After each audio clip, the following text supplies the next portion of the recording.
सो महाराज अब आपको क्या बताऊं, 80-80 वर्ष की मैया, 2-2 हाथ को घूंघट और ऐसे ठुमका मार के नाचे। एक माता जी को तो 2 आदमी पकड़ के लाए कथा में, चला ही नहीं जाता था, और नंदोत्सव आया तो जाने कहां से करंट आ गया उनमें, और ऐसा नृत्य किया कि सब लोग देखते रह गए। ये किया नहीं जाता, ऑटोमेटिक होता है। मेरे गोविंद का उत्सव है ना, अपने आप होने लग जाता, अपने आप पैर थिरकने लग जाते हैं। नंदो महामनास्तेभ्य, नंद बाबा ने लाला के जन्म की खुशी में 2 लाख गायों का दान किया, ऐसा लिखा है कि धेनूनाम नियुते प्रादात् विप्रेभ्य समलंकृते। 2 लाख गाय नंद बाबा ने ब्राह्मणों को दान में दी। गायों के चरणों में जो खुर होते हैं ना, चांदी के बनवा के, उनके सींग जो हैं वो सोने के मड़ करके पक्के जराब की चदरिया उड़ाकर 2 लाख ब्राह्मणों को गौदान करी। बोलो जय श्री कृष्ण। हाँ, और 7 बनाए तिल के पहाड़, तिल के पहाड़ों पे और सोने की चादर बिछा करके 7 आचार्यों को वो दान करी। हे भगवान। और अटारी पर चढ़कर के बाबा बस दोनों हाथन से लुटाए रहे। इतना आनंद आज सबके मन में है रहे है। बजत बधाई धुन छाई तिहु लोकन में, आनंद महर के नचत सुर ताल की। लाला को जन्म सुन देवन आनंद भयो, दुंदुभी बाजे पुष्प बरसा रसाल की। फूले सब गोपी गोप आनंद उमंगन में, गोपन नवेली स्मृति भूली आज काल की। ब्रज में ब्रज चंद भयो, जसुदा फर छंद भयो, नंद घर आनंद भयो, जय कन्हैया लाल की। यह प्रकार से ब्रजवासी गांव में महाराज। और एक बात मैंने एक दिन आपसे कही थी, मेरे ब्रज में छोटे छोटे गांवों में ऐसे ऐसे लोग रहते हैं जो संग की संग कविता बना दे। हाँ, ये ब्रज के ऊपर विशेष कृपा है। और एक बात बताऊं, गायब और नाचब ब्रजवासी ने सीखना ना पड़े। बोलो जय श्री कृष्ण। हाँ, ये तो उनके खून में है, उनके रक्त में है। गोविंद के उत्सव के लिए सीखना थोड़ी ना पड़ता है।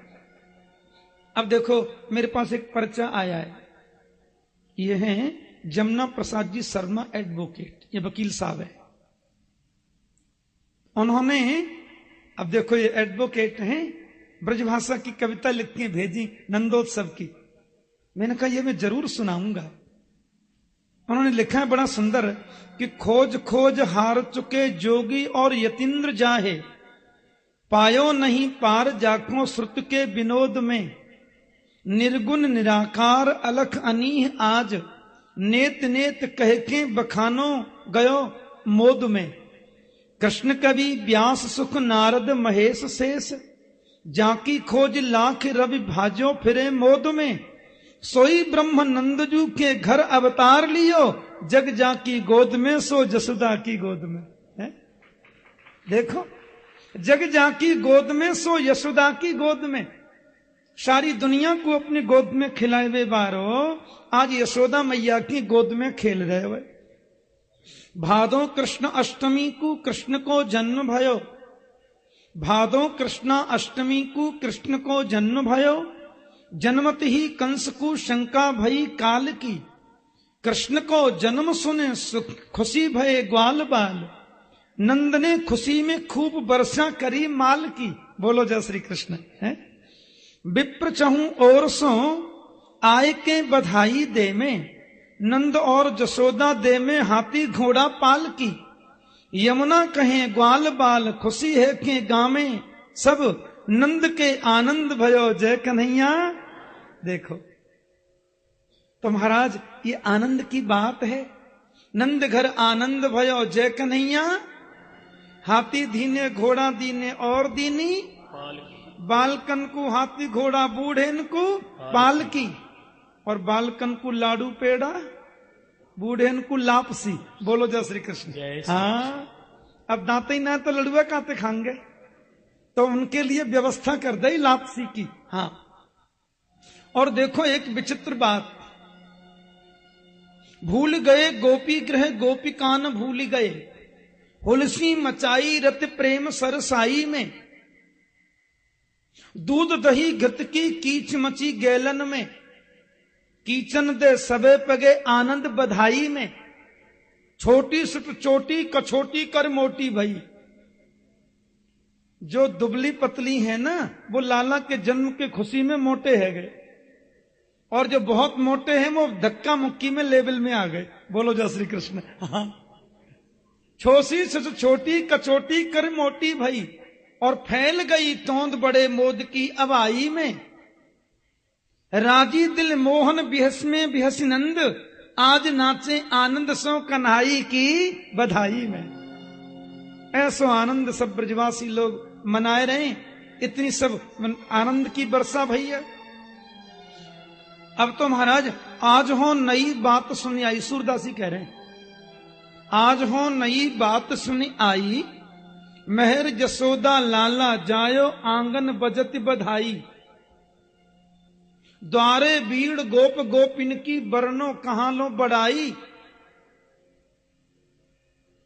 और रत्न भूमि सब छाई। आगे हमको याद ना है, बोलो जय श्री कृष्ण। हाँ, सूरदास जी को पद है बहुत बढ़िया। हाँ, सूरदास प्रभु अंतर्यामी नंद सुवन सुखदाई। सूरदास ने बड़ी सुंदर कविताएं लिखी हैं। जियो नंद लाला जियो श्याम लाला, पीली तेरी पगड़ी रंग काला, जियो श्याम लाला जियो श्याम लाला, पीली तेरी पगड़ी रंग काला, जियो श्याम लाला जियो श्याम लाला, पीली तेरी पगड़ी रंग काला, जियो श्याम लाला जियो श्याम लाला, पीली तेरी पगड़ी रंग काला, मथुरा से आए नंद लाला, मथुरा से आए नंद लाला, ब्रज गोपियन से पड़ गयो पाला, ब्रज गोपियों से पड़ गया पाला, जियो श्याम जियो श्याम जियो श्याम लाला जियो श्याम लाला, पीली तेरी पगड़ी रंग काला, जियो श्याम लाला जियो श्याम लाला, पीली तेरी पगड़ी रंग काला, मत रोवे रे कान्हा उआ उआ, मत रोवे कान्हा उआ उआ, मत रोवे रे कान्हा उआ उआ, मत रोवे कान्हा उआ उआ, तोहि समझावे सुनंदा हुआ, तोहि समझावे संदा हुआ, जियो श्याम जियो श्याम जियो श्याम लाला जियो श्याम लाला, पीली तेरी पगड़ी रंग काला, जियो श्याम लाला जियो श्याम लाला, पीली तेरी पगड़ी रंग काला, यहाँ खीर जलेबी पूड़ी लड्डू पुआ, खीर जलेबी पूरी लड्डू पुआ, आज जसुमती घर आनंद हुआ, आज यशुमती घर आनंद हुआ, कि आज जसुमती घर आनंद हुआ, आज यशुमती घर आनंद हुआ, जियो श्याम जियो श्याम जियो श्याम लाला जियो श्याम लाला, पीली तेरी पगड़ी रंग काला, जियो श्याम लाला जियो श्याम लाला, पीली तेरी पगड़ी रंग काला, यहाँ चरमर चरमर कर पलना, चरमर चरमर करे पलना, चरमर चरमर कर पलना, चरमर चरमर करे पलना, सब ब्रजवासी गाँव में जियो ललना, सब ब्रजवासी गाँव में जियो ललना, कि सब ब्रजवासी गाँव में जियो ललना,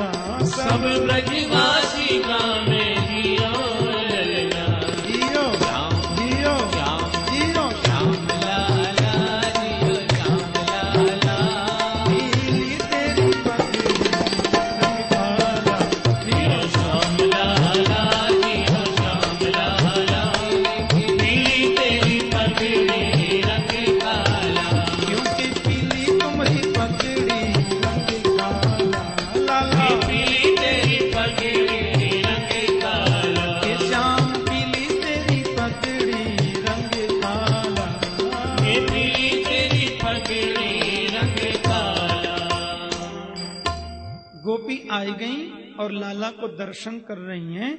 अब देखो गोपी ने सबसे पहले कन्हैया को आशीर्वाद दियो। आपको मालूम है आशीर्वाद कैसे दियो जाए?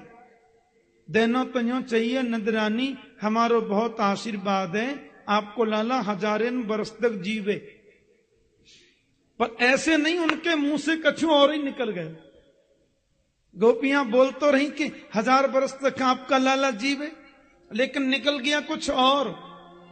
ता आशीष प्रियुंजाना चिरम पाहीति बालके, हरिद्रा चूर्ण तैलाद भी सिंचन्त्यो जनमुज्जगु।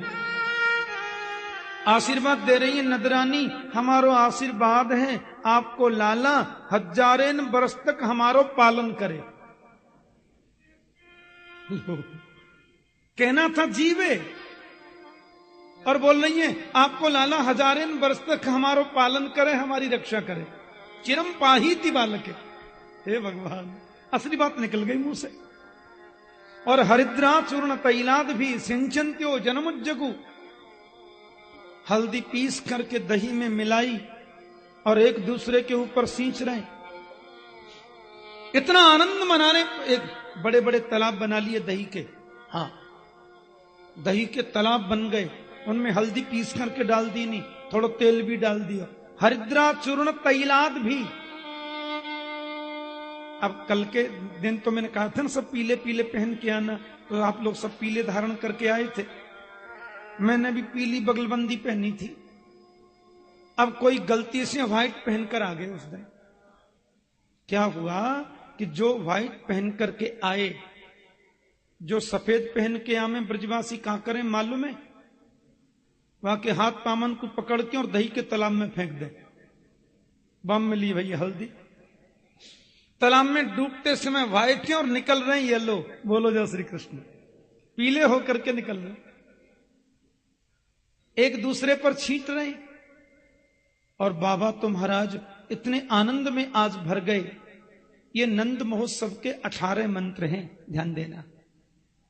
इन 18 मंत्रों का जो व्यक्ति रोज पाठ करता है उस घर में लक्ष्मी की वृद्धि होती है। मतलब 18 मंत्रों का नियमित जो पाठ करते हैं। और अंत में लिखा है ततः आरभ्य नंदस्य ब्रजः सर्व समृद्धिमान हरेर निवासात्म गुणई रमा क्रीडम अभुन्नप। साक्षात रमा लक्ष्मी देवी आ गई और बाबा के भंडार में बैठ गई। बोले लुटाओ, तुम कितना लुटा सको। नंद बाबा जितना लुटाते हैं उसका 1000 गुना भर जाता है भंडार में। जितना देते जाए उतना बढ़ता ही जाए, कम होने का तो प्रश्न ही नहीं है। लक्ष्मी जी जहां बैठ जाए वहां कमी रह सकती है क्या? पर एक और बात, सब लोग तो लाला के जन्मोत्सव में पधारे, पर बलराम जी की मैया रोहिणी जी नहीं आई। नंद बाबा ने पूछी यशोदा जी से, क्यों जी रोहिणी महारानी नहीं पधारी? भैया बोली देखो वो को भी ध्यान नहीं रहे हो। अब दोनों दौड़े दौड़े गए, क्योंकि प्रोसित भर्तृका स्त्री का यह नियम होता है हमारी भारतीय पद्धति में कि पति के जीवन में यदि कोई संकट आ जाए तो स्त्री को ज्यादा सज धज कर किसी उत्सव में सम्मिलित नहीं होना चाहिए। अब रोहिणी माता के पति वसुदेव जी तो जेल में बंद कर रखे, कंस ने बड़ी बड़ी यातनाएं देता है उन्हें। वो बेचारी श्रृंगार करके उत्सव में कैसे जाएं? सुनंद बाबा ने कही, क्यों जी आप क्यों ना पधार रही? रोहिणी जी बोली, मेरा बहुत आशीर्वाद है, मेरी बहुत शुभकामना है। नंद जी ने की, मैं समझूं देवी, वसुदेव हमारे भी तो भाई हैं। कंस ने उनको बहुत कष्ट दियो, ये बड़ी तकलीफ की बात है, पर मेरे घर लाला को उत्सव रोज रोज तो नहीं होएगा, आपको चलना ही चाहिए देवी। भगवान सुखदेव कहते हैं कि रोहिणी च महाभागा नंद गोपाभिनंदिता व्यचरत दिव्य भासक्स्रक कंठाभरण भूषिता। नंद बाबा की आग्रह को कैसे टालें? मैया रोहिणी वे अवश्य पधारी नंदोत्सव में, और वस्त्राभरण भूषिता, आभूषण धारण करके माता रोहिणी आई और गोविंद को गोद में लेकर के बहुत नृत्य किया मैया रोहिणी ने। जय जय श्री गोकुलेश नंद के दुलारे गाया, जय जय श्री बाल कृष्ण नंद के दुलारे आशीर्वाद दिया। आनंद की बात है। अब ये नंदोत्सव तो चलना है नॉन स्टॉप 6 महीना। जब 6 दिन के हो गए कृष्ण, तो नंद बाबा ने की भैया अब आप लोग लाला को उत्सव मनाओ, मैं कंस को वार्षिक कर दे करके आऊं। बाबा चले गए कंस को वार्षिक कर देने के लिए, और जैसे ही वो कर देने के लिए मथुरा में पधारे, वहां पर श्री नंद जी को आदरणीय वसुदेव जी मिल गए। बोलो जय श्री कृष्ण। अब वसुदेव जी को देख करके बाबा नंद जो है ना, वसुदेव जी ने तो नंद जी को बधाई दी। महाराज बहुत बहुत बधाई हो भाई जी, आपके घर लाला को जन्म भयो, या के लिए बहुत बहुत बधाई। अब वसुदेव जी दे रहे हैं बधाई और नंद जी रो रहे हैं गले लगा के। रो क्यों रहे? बोले अहो ते देवकी पुत्रा कंसेन बहवो हता, एका वसिष्ठा वरजा कन्या सापि दिवं गता। भैया वसुदेव जी बड़े कष्ट की बात है, आपकी भारजा देवकी के जितने भी बालक भये वो सब बालक व दुष्ट कंस ने मार दिए। एका वसिष्ठा वरजा कन्या सापि दिवं गता, एक कन्या बाद में भई वो भी स्वर्ग में चली गई, सुन के बड़ो कष्ट भयो। अब वसुदेव जी ये तो कह नहीं सकते कि आपके घर जो छोटा बाला है वो भी मेरा है, सब पोल पट्टी खुल जाएगी। वसुदेव जी बोले नंद जी रोने धोने से मिलेगा भी क्या, कुछ भी तो मिलने वाला नहीं है। एक बेटा तो मेरा आपके घर है ही, बलराम जी का इशारा कर रहे हैं। अब रही बात छोटे वाले की, अजी हम तो छोटे को भी अपना ही मान लेंगे। बाबा ने की बिल्कुल विचार मत करियो, मन में छोटो भी तुम्हारो ही है, हम कोई अलग थोड़े ही है, हमारो सो तुम्हारो सो एक ही बात है। ऐसा उन्होंने स्पष्ट कर दिया, माने छोटा भी तुम्हारी बात तो सही कह दी ना। लेकिन महाराज मैं एक निवेदन आपसे करना चाहता हूं। नंद जी बोले कौन सो? बोले आपको मथुरा में रुकना नहीं चाहिए। करो वही वार्षिको दत्तो राज्यो दृष्टा वयम चन नयथेयम बहुतिथम संत्युत्पाताश्च गोकुले। क्योंकि आपको एक बात कहूं, जब कंस ने उस योग माया को आकाश पटका जमीन में और वो आकाश में चली गई, अष्टभुजी देवी बन गई, और उसने कह दिया तेरे को मारने वाला जो तेरा काल है उसने ब्रज में कहीं जन्म ले लिया, ऐसा बोला था कल योग माया ने। कंस ने अपनी रात में ही आपातकालीन मीटिंग बुलाई और अपने सैनिकों से बोले भाई कोई उपाय करो, मेरे शत्रु ने जन्म ले लिया, मेरा काल है कृष्ण, और कृष्ण बड़ा होकर के मुझे मारे, पहले ही कृष्ण को खत्म कर देना। सैनिक बोले महाराज जी कृष्ण को हम लोग ढूंढेंगे कहां, उसका कोई चिन्ह तो है नहीं, विष्णु है वो साक्षात। हमने सुना है विष्णु का निवास वहीं है जहां सनातन धर्म है,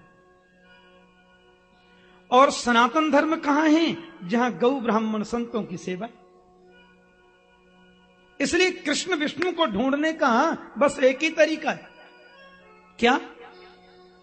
बोले हम लोग ऐसा करते हैं कि आज से इन ब्राह्मणों को तकलीफ देना शुरू कर देते हैं, ब्राह्मणों को कष्ट देंगे, संतों को कष्ट देंगे, क्योंकि विष्णु सब कुछ बर्दाश्त करता है, ब्राह्मणों की और संतों की तकलीफ उसको बर्दाश्त नहीं होती। जहां भी वो छुपा होगा ब्राह्मण संतों को बचाने जरूर आएगा, और एक बार आ गया तो हम छोड़ेंगे नहीं, बात खत्म। कंस ने कहा वो तो ठीक है, पर तुम लोगों को घुसने कौन देगा? आश्रमों में ब्राह्मणों के यहां कौन जाने देगा? अजी जबरदस्ती पकड़ पकड़ के जमुना जी में फेंक देंगे। अरे क्या कहते हो तुम लोग? ऐसा करोगे तो समाज में क्रांति आ जाएगी और पूरा जनमानस ब्रजमंडल का मेरे विरोध में हो जाएगा। हाँ, और जनमानस विरोध में हो गया तो मेरी राजसत्ता खतरे में पड़ जाएगी, और कोई उपाय सोचो। सैनिक बोले तो फिर दूसरा उपाय ये कि आकाशवाणी ये कह रही थी कि 84 कोस के ब्रजमंडल में आपके शत्रु ने जन्म लिया है? बोले हाँ। बस हम लोग वेश बदल बदल कर पूरे ब्रजमंडल में जाते हैं। 1 महीने के अंदर जितने बच्चों ने जन्म लिया उनको मार देंगे, 1 महीने में जो बालक जन्म लेने वाले हैं उनको मार देंगे, आपका शत्रु कृष्ण भी उसी में मर जाएगा। अरे भाई वो तो ठीक है, पर तुम्हें घर में कौन जाने देगा? बच्चों को इतने मारोगे तो कौन घुसने देगा घर में? बगल में खड़ी थी पूतना मौसी जी। ये पूतना कंस महाराज की बहन है, तो हमारे कन्हैया की मौसी हो गई कि नहीं? खास नहीं है तो अगल बगल की सही।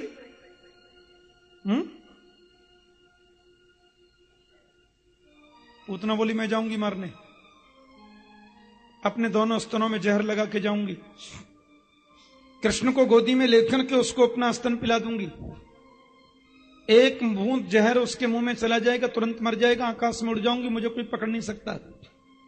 कंस ने कहा बहन जी वो तो ठीक है, लेके 5-5 इंची के दांत, इतना मोटा लंबा तगड़ा शरीर, काला काला चेहरा, कौन घुसने देगा आपको घर में? उतना बोली दांत लंबे तो क्या हुआ, कैंची से छांट के चली जाऊंगी। शरीर काला है तो क्या हुआ, ऊपर से प्लास्टर लगा के चली जाऊंगी, मेरे को कोई नहीं पकड़ सकता। फिर भी आपको लगता है कि लोग मुझे पहचान लेंगे तो घूंघट लगा जाऊंगी, उसमें तो कुछ पता नहीं चलता, सो रहे हैं कि जग रहे हैं, सुन रहे हैं कि बस बड़ी सहायता मिलती है उससे। महाराज पूतना ने भी अपने चेहरे को ढक लिया होगा, श्रृंगार किए होंगे अपने स्तन से। अब देखो ये बात वसुदेव जी को मालूम है, इसलिए वसुदेव जी ने नंद जी से कहा संत्युत्पाताश्च गोकुले, आप गोकुल जाइए, कहीं कोई उत्पात खड़े ना हो जाए। और महात्मा वसुदेव जी के कहने से नंद जी बोले ठीक है चले जाएंगे।